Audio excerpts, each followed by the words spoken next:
है, एक रुचि है। नीति कहता है धर्म का काम करो, ध्यान करो, समाधि लो, भगवत का आश्रय लो।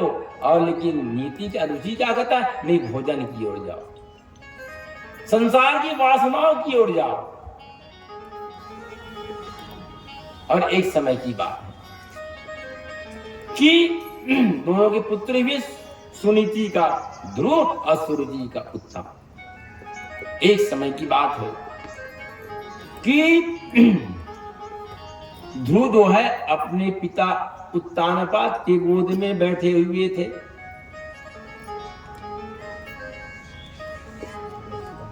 अब परम पिता के गोद में बैठे तो रुचि को अच्छा नहीं लगता।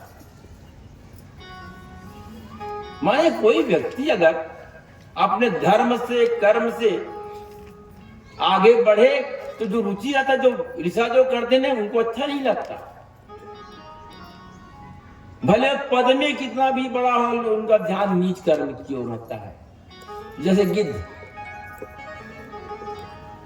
ऊंची लोग नीच करतूती, देख सके न पराई विभूति। जैसे गिद्ध जो है कितना ऊंचा आसमान तक उड़ता है, उसमें इतनी क्षमता है कि वो सूर्य तक पहुंच सकता है, भले ना जाए, क्योंकि सूर्य तक कोई भी नहीं पहुंच सकता। लेकिन गिद्ध की दृष्टि कहां रहती है? कहां पर मांस का टुकड़ा है। उड़ान तो बहुत ऊंची है, लेकिन ध्यान नीचे 100 पर है, मांस के टुकड़े पर है।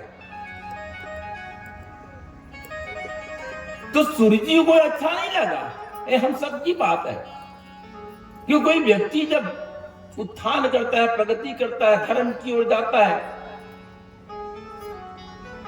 तो जिसके मन में ईर्ष्या रहता है वो चाहता है कि इसका पतन कब हो, कब कैसे गिरे। जीव जब परमात्मा के गोद में जब बैठता है तो रुचि को अच्छा नहीं लगता।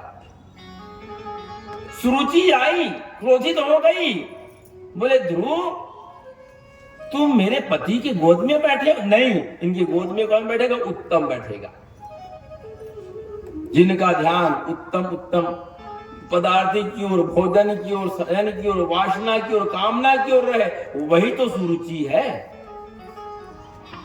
सु माने सुंदर और रुचि माने जिसका सुंदर सुंदर भोजन में, कामना में, वासना में ध्यान लगेगा, वही तो सुरुचि है। ध्रुव को उस गोद से हटाई और जमीन पर पटक दी। ए ध्रुव, तुमको अगर पिता के गोद में बैठना है तो जाकर तपस्या करो। तुम क्या करो? जाकर तपस्या करो और तब मुझको प्राप्त करो। मेरे घर में आओ, तब तुम उसमें बैठना। ध्रुव 5 वर्ष का बालक था। रोते रोते अपने माँ के पास गया, सुरुचि के पास गया। बोले माँ, मैं पिता के गोद में बैठा था, लेकिन सुरुचि माता ने मुझको वहां से हटा दिया, पटक दिया। मैं पिता के गोद में जाना चाहती हूँ, बैठना चाहता हूं। सुनीति ने क्या कहा? अगर आज होता किसी पुरुष की 2 पत्नियां हैं, एक व्यक्ति की 2 पत्नी थी, पत्नी है, एक नहीं एक पुरानी। एक समय क्या देखती कि पत्नी का एक सिर का बाल जो है, जो नई पत्नी थी, सिर का बाल सफेद हो गया है, तो उस बाल को तोड़ देती है। जो पुरानी पत्नी थी देख लिया, बोले कैसे? मैं आज तक वो सिर में हाथ नहीं लगाया हूं, तो सिर में क्या करत रही तुम? क्या कर रही थी? बोले कुछ नहीं, इनके सिर में एक बाल पक गया था, उसको तोड़ रही थी।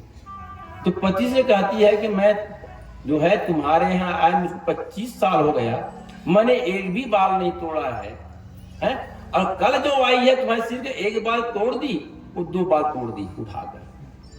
प्रतियोगिता हो गया, 1 2 4 8 12 16 32 64 आधा घंटा में 7 सिर। ये सुरुचि है। नीति ने क्या कहा? बोले नहीं बेटा, कोई बात नहीं, बोले चिंता मत करो, चिंता की बात नहीं। बोले तुम एक काम करो, तुम परम पिता गोद में बैठो। उन्होंने कहा अच्छा सुरुचि ने ऐसा काम किया, मैं जाती हूं लड़ने उससे, मैं उससे लड़ाई करती हूं, तुम पिता के गोद में बैठाऊंगी। ऐसा नहीं कहा वो। बोले एक काम करो बेटा, तुम जो है उस परम पिता के गोद में जाकर तुमको बैठना है। तो बोले माँ वो परम पिता कहाँ है? बोले उसके लिए तुमको समाधि करना पड़ेगा, ध्यान करना पड़ेगा, आराधना करना पड़ेगा। शुद्धोसी बुद्धोसी निरंजनोसी संसार माया परिवर्तितेषु। बोले बेटा संसार माया बाजार है, संसार स्वप्नम जज्य मोह निद्रा। बोले जिसका मन शुद्ध है, शुद्धोसी बुद्धोसी निरंजनोसी संसार माया परिवर्तितेषु। संसार स्वप्नम त्यज्य मोह निद्रा।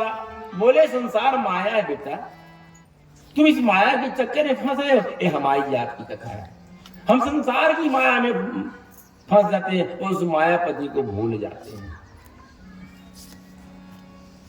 उन्होंने कहा कि नहीं मैं चलती हूं, मेरा भी पति है, मैं उसको तुमको उनके गोद में बिठा दूंगी। नहीं कहा, बोले कोई बात नहीं। बोले नीति हमेशा हमको जो हमारा जो जीवन का लक्ष्य निर्धारित करता है और रुचि जो है हमको कामना की ओर ले जाता है। रुचि ने क्या कहा, तुमको पिता के गोद में बैठना है तो तपस्या करो, किसमें गर्भ में आने के लिए, और तब जन्म लो मेरे गर्भ से, तब बैठना। नीति ने कहा बोले कोई बात नहीं। बोले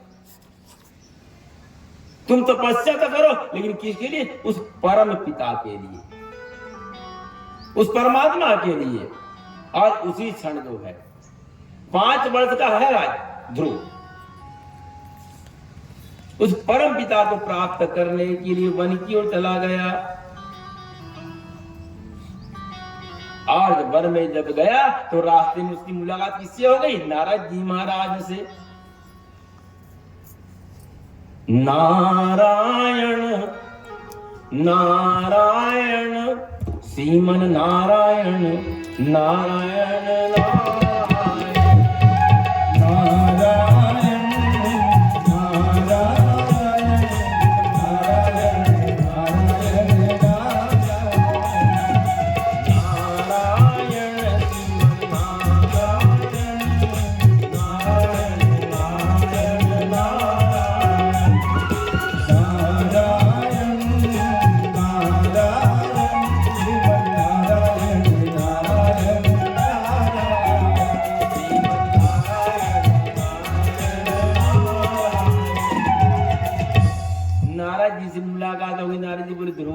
कहां जा रहा है बेटा? बोले महात्मन हे नारद जी, मैं भगवान कृष्ण को प्राप्त करना चाहता हूं, उस परमात्मा का दर्शन करना चाहता हूं, उसी गोद में बैठना चाहता हूं। नारद जी बोले तू कहां जा रहा है? बोले मैं मधुबन जा रहा हूं, और मधुबन में जाकर के उस कन्हैया को, उस परम पिता को मैं प्राप्त करना चाहता हूं, उसके गोद में बैठना चाहता हूं। नारद जी ने क्या कहा, हे ध्रुव बेटा अभी तो 5 साल का है, छोटा है, वापस जा, वहां हिंसक जानवर है, वहां नाना प्रकार के सर्प है, बिच्छू है, डसने वाले जीव है, वापस चले जा। ध्रुव बोले नारद जी मैं तो वापस चल देता। बोले अब तो और नहीं जाऊंगा। बोले क्यों? अब तो आप मिल गए हो, आप मुझको रास्ता बताओ। अब तो जाने वाला नहीं हूं। और फिर उस समय नारद जी महाराज जो है उनको भगवान का 12 अक्षर मंत्र बताए। बोले तुम एक काम करो, भगवान को प्राप्त करना है तो भगवान का जो 12 अक्षर मंत्र है उनका यहाँ जाप करिए। ओम नमो भगवते वासुदेवाय, ओम नमो भगवते वासुदेवाय, ओम नमो भगवते वासुदेवाय। और नारद जी उस मंत्र को लेकर के ध्रुव जी महाराज जो पहुंच गए मधुबन में, एक वृक्ष के नीचे बैठ गए। 1 माह तक के वह जो है केवल जल का पान करके भगवान का जो मंत्र है ओम नमो भगवते वासुदेवाय, इस मंत्र का जाप करने लगा। भगवान प्रकट नहीं हुए।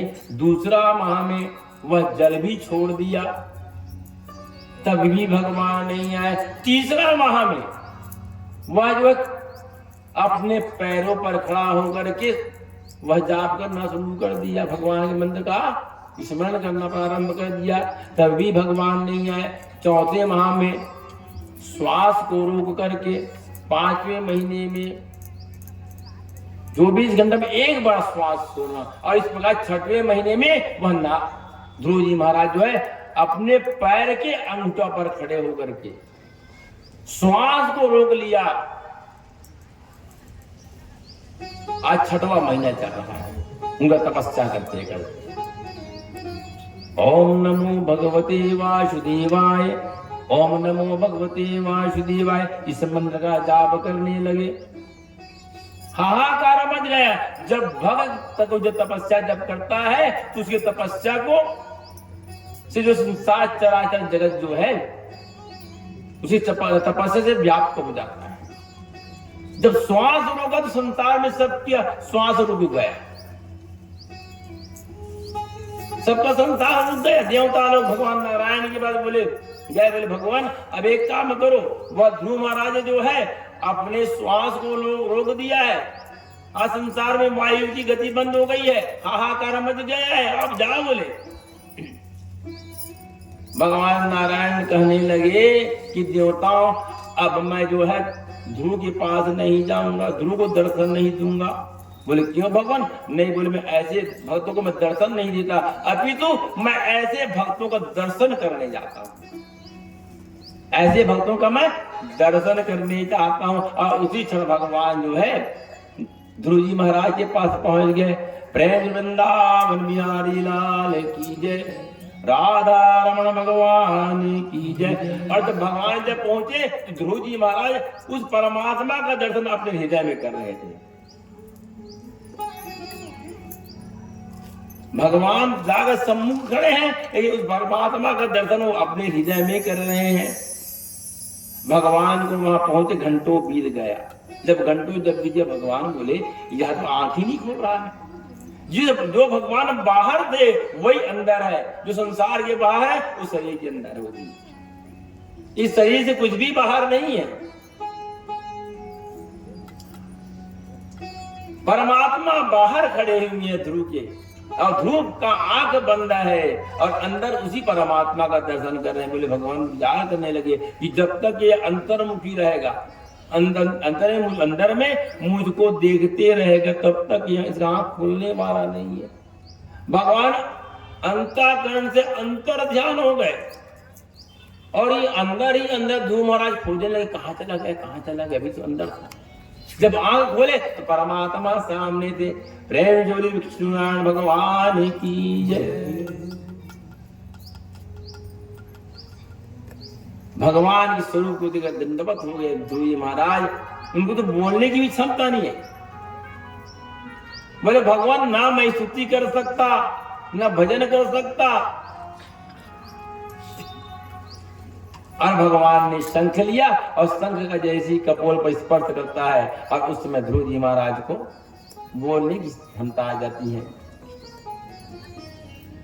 भगवान प्रणाम तुम्हें करते, हम छोटे छोटे बालक हैं। भगवान प्रणाम तुम्हें करते, हम छोटे छोटे बालक हैं।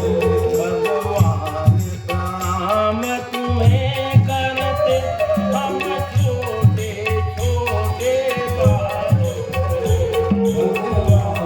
हैं।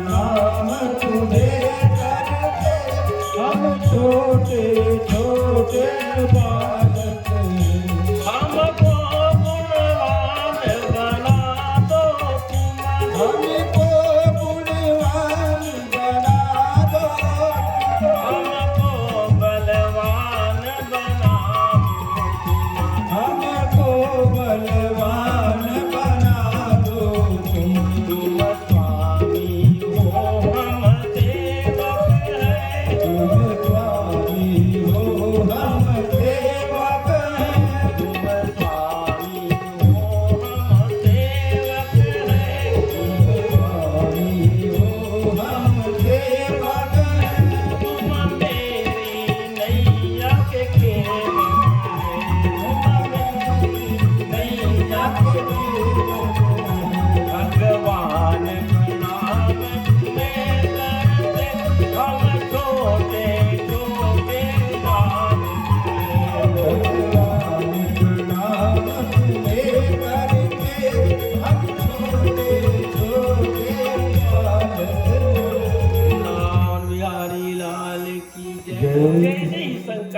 ध्रुव में वाक शक्ति आ गई, बोलने की क्षमता आ गई। भगवान से प्रार्थना करी, भगवान मैं आपकी गोद में बैठना चाहता हूं।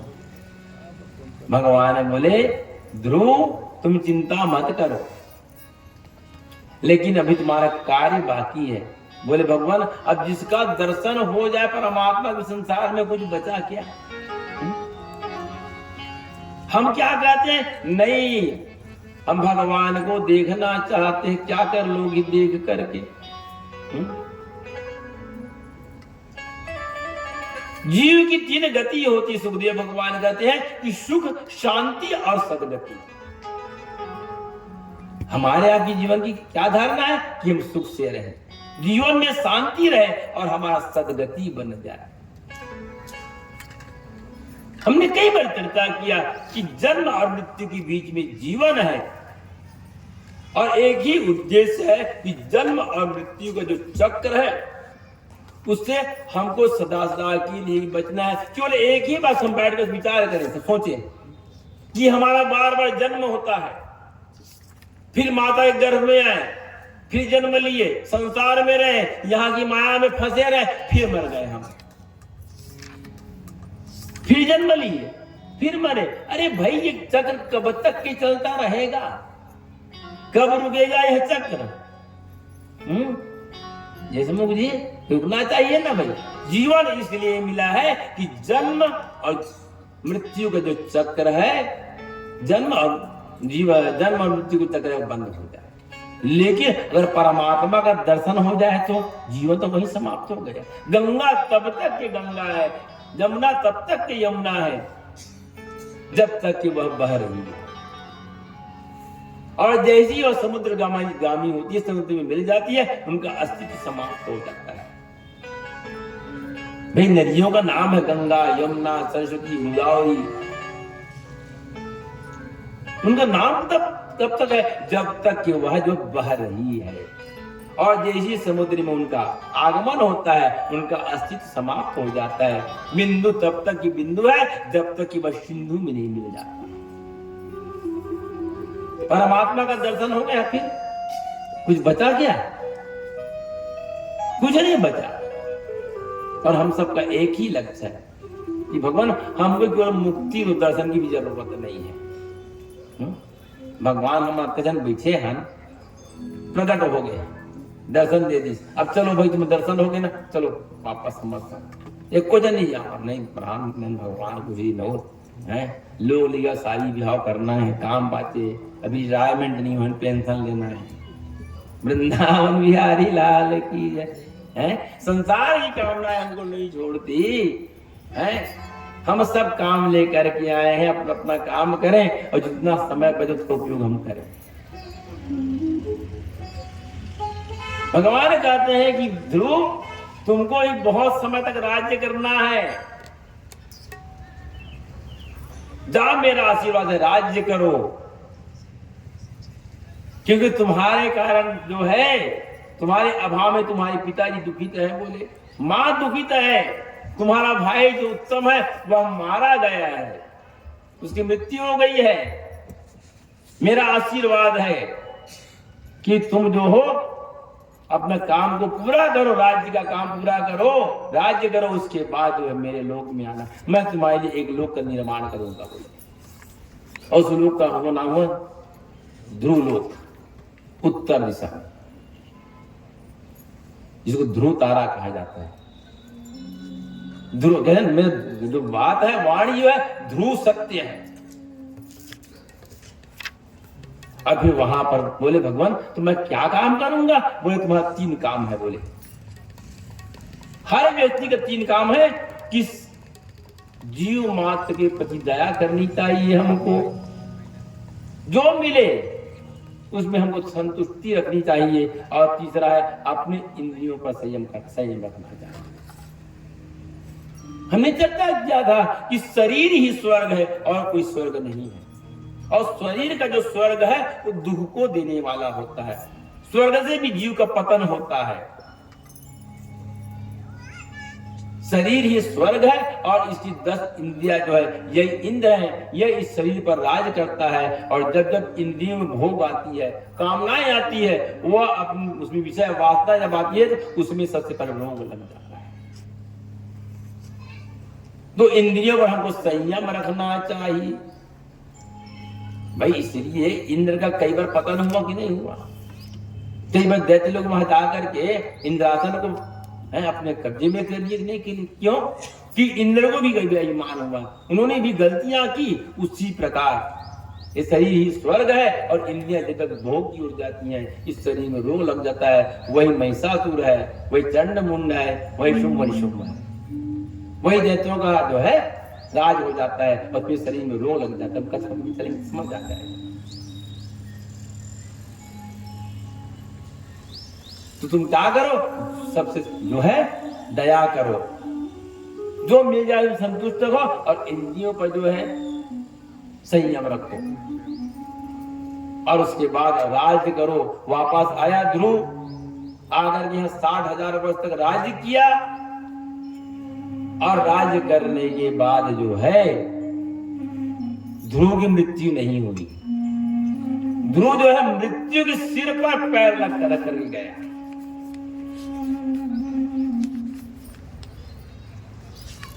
मौत नहीं आया, मौत के सिर पर पैर रख के ध्रुव जो है अपने लोक को कैसे नाम हुआ ध्रुव लोक। प्रेम से ध्रुव नारायण महाराज की जय। और ध्रुव के वंश में ही एक राजा अंग हुए और यंग की पत्नी अंग की पत्नी ने सुनी था। और उसी के कभी भी होता है कि अच्छे पुरुषों के यहाँ दुष्ट का जन्म हो जाता है। ध्रुव के वंश में ही राजा अंग हुए, उसका एक पुत्र हुआ, उसका नाम हुआ राजा वेन। राजा वेन बड़ा क्रूर था, यथा राजा तथा प्रजा। वेन जो है संतों को मारता था, ब्राह्मणों को मारता था, मंदिरों की पूजा बंद, हाहाकार मच गया संसार में। और उस समय जो है संत लोग बोले यह वेन जो है हमको बहुत कष्ट दे रहा है, हम अपनी मौत से नहीं मरते। देखिए इस कथा में सुखदेव भगवान कहते हैं कि कोई भी जीव मौत से नहीं डरता, लेकिन मृत्यु के समय है हमारा पाप सामने खड़े हो जाता है। हम जब मरते हैं तो मरने के समय हमारा जो कर्म है वह दिखता है कि देख तुमको किस कर्म के लिए भेजा था और कौन सा काम किया है। हमारा पाप बार बार सामने आता है, तब हमको डर लगता है, अरे मैं जानकर के अपराध किया, पाप किया। संत महात्मा जो है त्रसित हो गए, दुखित हो गए और वेन को जो है श्राप दे दिए और संतों के श्राप से वेन की मृत्यु हो गई। अब बोले राज कैसे चलेगा, ध्रुव का वंश है, उसका कुछ नष्ट हो जाएगा। उनके शरीर का मंथन किया गया। इस शरीर ही वेन है। जैसे हम मंथन करें इस शरीर को, जैसे दूध में घी रहता नहीं रहता है। परमात्मा की कृपा इतनी आसानी से नहीं होती, हमको शरीर को मंथन करना पड़ेगा। जैसे दूध में घी रहता है, घी अमृत है, तो घी को प्राप्त करने के लिए दूध को पकाना पड़ता है, पकाने के बाद जमाना पड़ता है, जमाने के बाद मंथन करना पड़ता है और मंथन करने के बाद उसको तपाना पड़ता है, तब घी की प्राप्ति होती है। इसी प्रकार इस शरीर परमात्मा का आशीर्वाद है, लेकिन दिखता नहीं। हमने कहीं जीवन का मंथन नहीं किया। जब मंथन करेंगे तो हमारा जो विचार है समाप्त हो जाएगा, विचार में जो कामना है समाप्त हो जाएगी। उनके शरीर का मंथन किया गया, वेन हम ही वेन है। जब मंथन जब करेंगे और तपाएंगे तब समाप्त तो नहीं होता। समझ ना, वो बहुत तपस्या करी तो तब खत्म हो गई, क्या तब खत्म नहीं होता, तपस्या करने वाला चला जाता है। संसार में धर्म खत्म हो गया, धर्म खत्म नहीं होता। जो धर्म का जो अपमान करता है वो मर जाता है। लेकिन धर्म की अपना धर्म खत्म हो तो धर्म खत्म नहीं हुआ है। जो धर्म का अपमान करता है वह खत्म होता है, उसको मृत्यु की प्राप्ति होती है, वो नाश होता है, वो नष्ट होता है।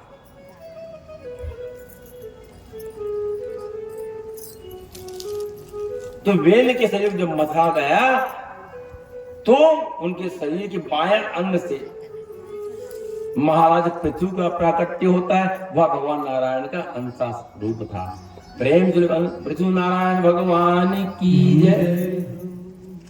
दाहिना अंग से पृथ्वी का प्राकट्य हुआ और बाएं अंग से अर्ची उसकी पत्नी। और तब फिर इस संसार में पुनः देवता लोग की कृपा से, भगवान नारायण की कृपा से पृथ्वी राज्य किया। और उस समय इस भूमंडल क्या बंजर पड़ गया था। जब जब कोई पापी इस भूमंडल पर आता है, एक समय के बाद ये वसुंधरा भी सूख जाती है।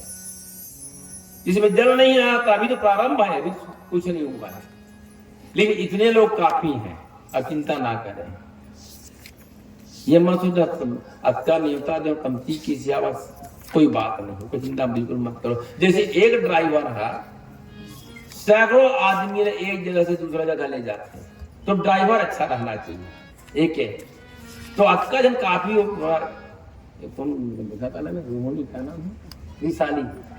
रिसाली को चलाने के लिए वही हिंद नगर। नंदावन बिहारी लाल की जय। ब्रज की नंद लाला श्री राधा जी के सांवरिया, सब दुख दूर हुए जब तेरा नाम लिया। ब्रज के नंद लाला राधा जी के सांवरिया, सब दुख दूर हुए जब तेरा नाम लिया।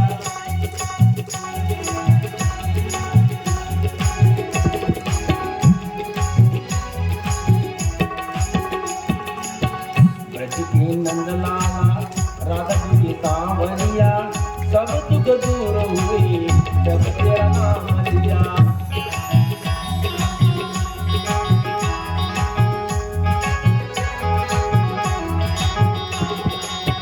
ब्रज के नंद लाला राधा जी के सांवरिया, सब दुख दूर हुआ जब तेरा नाम लिया।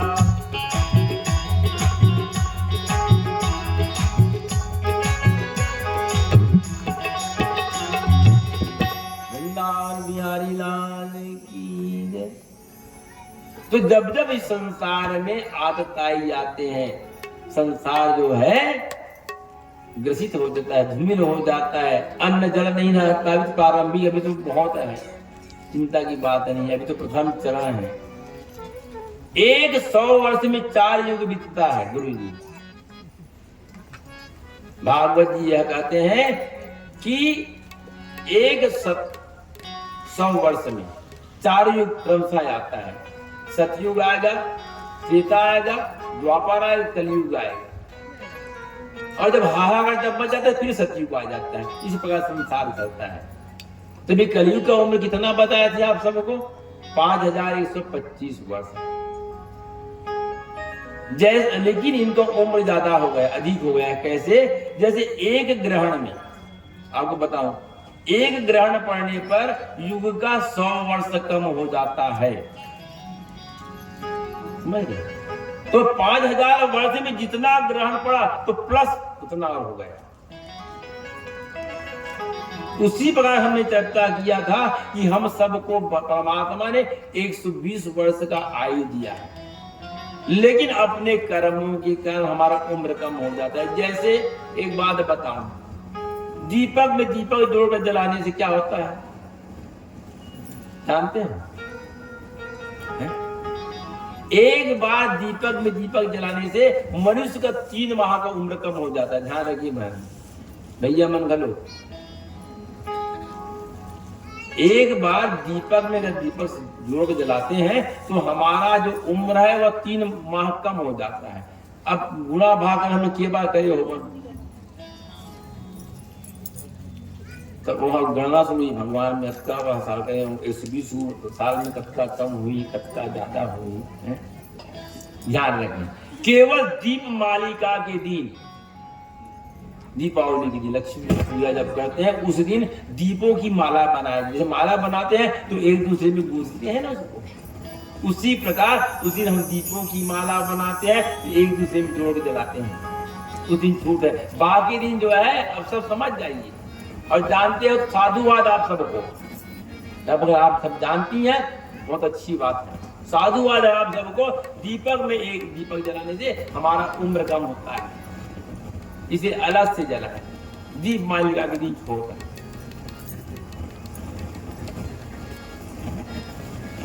संसार में जल कुछ नहीं रहा, अन्न नहीं रहा, और उस समय पृथु महाराज जो है धनुष बाण लेकर बोले संसार को मैं समाप्त कर दूंगा, नष्ट कर दूंगा।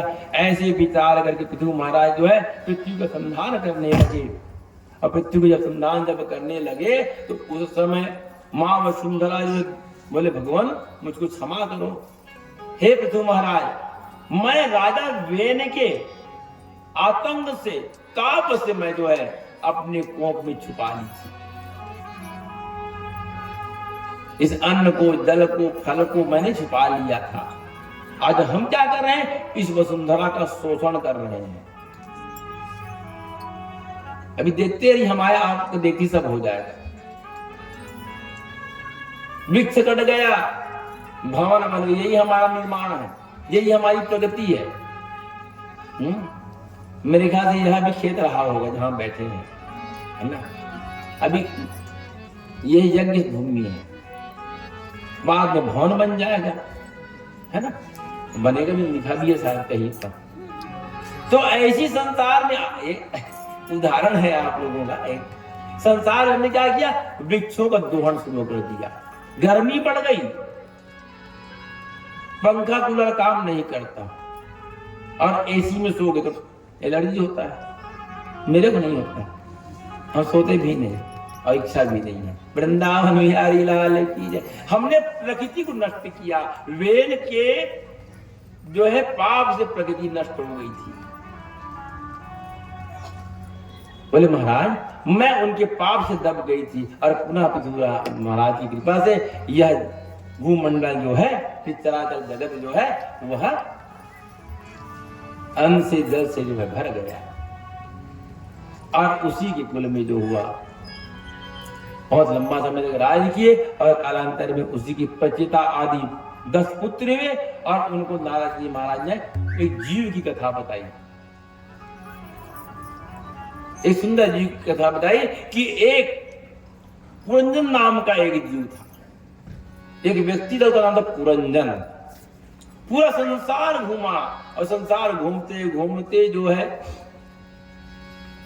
उनको कहीं सुंदर भवन नहीं मिला, कोई सुंदर मकान नहीं मिला, उसका नाम था पुरंजन। भटकते भटकते एक महल पर पहुंच गए, सुंदर महल बना हुआ है, अद्भुत सुंदर महल है, उसके 9 दरवाजे हैं, उस महल के 9 दरवाजे, अंदर कोई नहीं, सुंदर भवन है, उसके 10 पहरेदार, उस भवन के 10 पहरेदार। और जब अंदर जब प्रवेश किया पुरंजन तो देखता है कि एक सुंदर स्त्री है, एक सुंदर स्त्री है, उसका नाम है पुरंजनी। दोनों में स्त्री पुरुष से समान रहने लगे, 5-10 पहरेदार रक्षा करने लगे। एक बार जो है वहां पर जो है पंचाल देश का एक दुष्ट आया, दोनों लंबा सैकड़ों वर्ष बीत गए, राज करते करते रहते रहते एक समय कुछ लोग आए वहां और आकर हमला कर दिए। इतना भयानक हमला हुआ कि वहां भवन ढहने लगा, कभी इधर टूटा कभी उधर टूटा, हाहाकार मच गया। अब क्या होगा? पुरंजनी बोले कि अब तुम रहो भाई, मैं रहने वाली नहीं, छोड़ के चली गई। पुरंजन अकेला रह गया और अंत में उसकी भी मृत्यु हो गई। अब विचार करिए पुरंजन कौन है? पुरंजन जीव है। ये हमारी आपकी कथा है। जीव जो है प्रचेता आदि को नारद जी महाराज ने ज्ञान दिया। ये ध्रुव वंश की वंश प्रचेता आदि कि जीव जो है 84 लाख योनि में भटकते भटकते अंत में हमको यह मनुष्य तन मिला। इस मनुष्य तन में कितने द्वार हैं? 9 द्वार, 2 आंख, 2 नाक, मुख, 2 कान, उपस्थ, लिंग आदि 9 द्वार हैं। हर जीव भटकता है मनुष्य की योनि प्राप्त करने के लिए, जीव भटकता है। और मनुष्य योनि में आने के बाद अगर अपने जीवन को पशु के समान बना ले तो वही पशु बनकर के जन्म लेता है। इसलिए मनुष्य को कभी कुत्ता कहा जाता है, ये बिल्कुल कुत्ता के समान है, ये बिल्कुल पशु के समान है, ये बिल्कुल गधा के समान है, ये बिल्कुल घोड़ा के समान है। आप विचार करिए, कभी घोड़ा को आदमी कहा है आपने? ये घोड़ा बिल्कुल आदमी का सेव है, ये गधा आदमी का साप है, ये बंदर है बिल्कुल आदमी का नहीं। लेकिन आदमी को बंदर भी कहा जाता है, गधा भी कहा जाता है, घोड़ा भी कहा जाता है, कुत्ता भी कहा जाता है। क्यों? कि जो मनुष्य का योनि प्राप्त करने के बाद वह उसका आकृति, प्रकृति, विचार, आचार, रहन सहन कुत्ते के समान हो जाए, तो मानकर चलिए कि उनका कालांतर दूसरा जन्म कुत्ता बनकर ही जन्म लेगा। पशु के समान, पशु मनुष्य था पहले, जब मानव में पशुता जब आ जाता है तो वही मानव पशु बनकर के जन्म लेता है। बड़ी भाग मानुष तन पावा, असुर दुर्लभ सब ग्रंथ ही गावा। ये हम सब के लिए प्रेरणा है कि हम सबको, हमको मानव तन मिला, इसमें 9 दरवाजे हैं।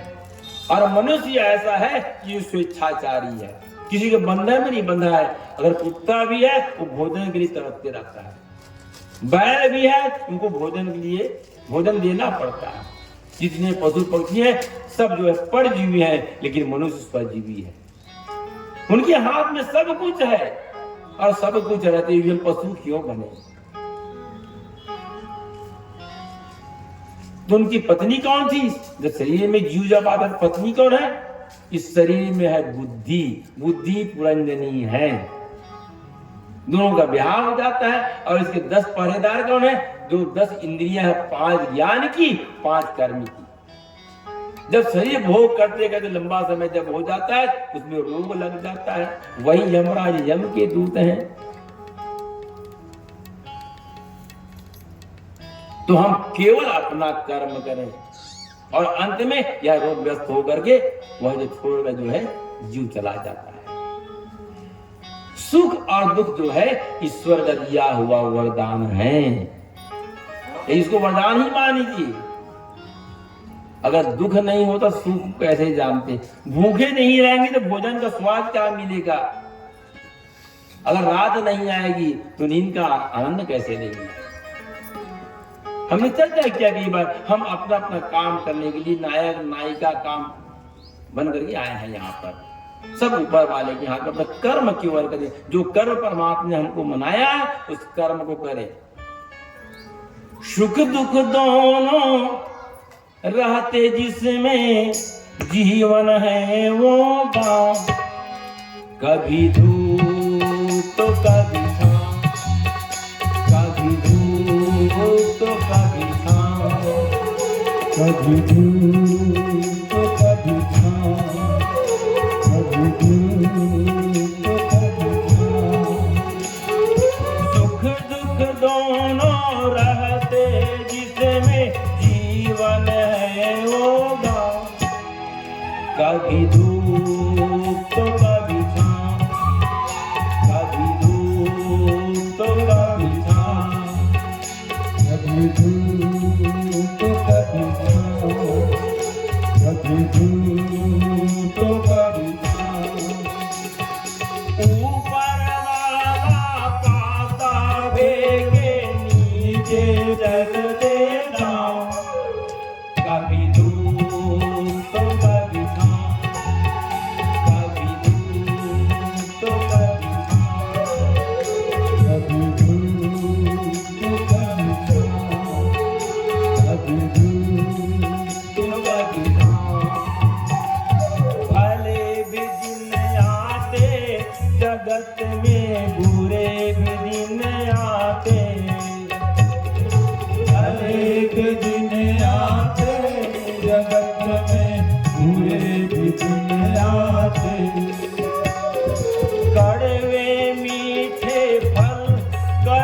के सभी यहाँ पाते,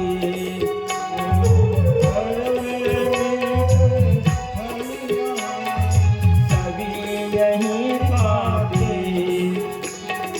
ऊपर वाला पाता फेंके, नीचे चलते दाम, कभी धूप तो कभी छाँव, कभी धूप तो कभी छाँव। सुख दुख दोनों रहते, जिसमें जीवन है वो दाम, कभी धूप तो कभी छाँव, कभी धूप तो कभी छाँव, कभी धूप तो कभी छाँव, कभी धूप तो कभी छाँव। संतान प्यारे लाल की जय। इस प्रकार जो है ध्रुव वंश में पृथु महाराज आए, प्रचिता आदि आए, और सुखदेव भगवान कहते हैं इस प्रकार जीव की गति होती है। मृत्यु के समय जो मति वही गति, हमारा मन कहां जाएगा वही गति होगी। एक महात्मा जी थे, बड़े प्रख्यात त्यागी योगी थे वो, उनकी प्रत्येक वाणी सत्य होती थी, और उन्होंने अपने शिष्यों से कहा जब मेरी मृत्यु जब होगी तो आकाश से जो है घंटनाद होगा, शंखनाद होगा, दुनिया बजेगी। जब उसकी मृत्यु जब हुई, ना घंटा बजा, ना शंख बजा, ना दुनिया बजी। शिष्य लोग परेशान हो गए, बोले भाई इतने बड़े महात्मा थे, योगी थे, इनकी कोई वाणी कभी असत्य नहीं हुई, लेकिन ये वाणी असत्य कैसे होगा अपने लिए? तो किसी ने पूछा भैया ऐसे क्यों होगा? वो भी महात्मा थे, बोले उसकी जब मृत्यु जब हुई तो उनका ध्यान कैसे था? बोले ऐसे था महाराज, जब उनके ध्यान की जगह देखा तो ऊपर में एक बेर का झाड़ था, उसमें एक फल लगा हुआ था, बेर का वृक्ष में एक फल लगा हुआ था, और मरते समय उनका ध्यान उस बेर के फल में था कि यह फल कितना मीठा होगा। बोले उसको तोड़ कर लाओ, तो बोले जब तोड़ कर जब लाया गया उसमें एक चींटी थी, उसमें एक चींटी थी। बोले आपके महात्मा जी हैं ये? बोले महात्मा? बोले हाँ। बोले कैसे? बोले मरते समय इनका ध्यान जो है इस बेर के फल में था, कितना मीठा होगा, और उसके लोभ में आपके महात्मा जी चींटी बनकर के जन्म ले लिया। इनको पालन करो भाई, महात्मा जी है, जब मरेंगे, इसकी मृत्यु जब होगी तब इसको गंगा में विसर्जन कर देना। भाई चींटी के जीवन 2 दिन 4 दिन का ज्यादा है। जब चींटी की जब मृत्यु जब हुई, उसको गंगा में जब प्रवाहित जब किया गया, तब घंटनाद हुआ। प्रेम वृंदावन बिहारी लाल की। इसलिए जैसे मति वैसी गति होती है हमारी। सुखदेव भगवान कहते हैं कि आदमी के जीवन जो है ऐसी होती, इसलिए हमको जो माना जो मिला महाराज, उनका हम जो है मन वचन करें, उनका जो पालन करें और अंतिम परमात्मा को प्राप्त करें। और यहीं पे सुखदेव भगवान जो है 4वां स्कंद को विराम देते हुए 5वां स्कंद के प्रवेश करते हैं। प्रेम वृंदावन बिहारी लाल की जय। हमने चर्चा किया कि मनु शत्रुपा, उनकी 3 कन्या देवहूति, आकुति, प्रसूति, 2 पुत्र उत्तानपाद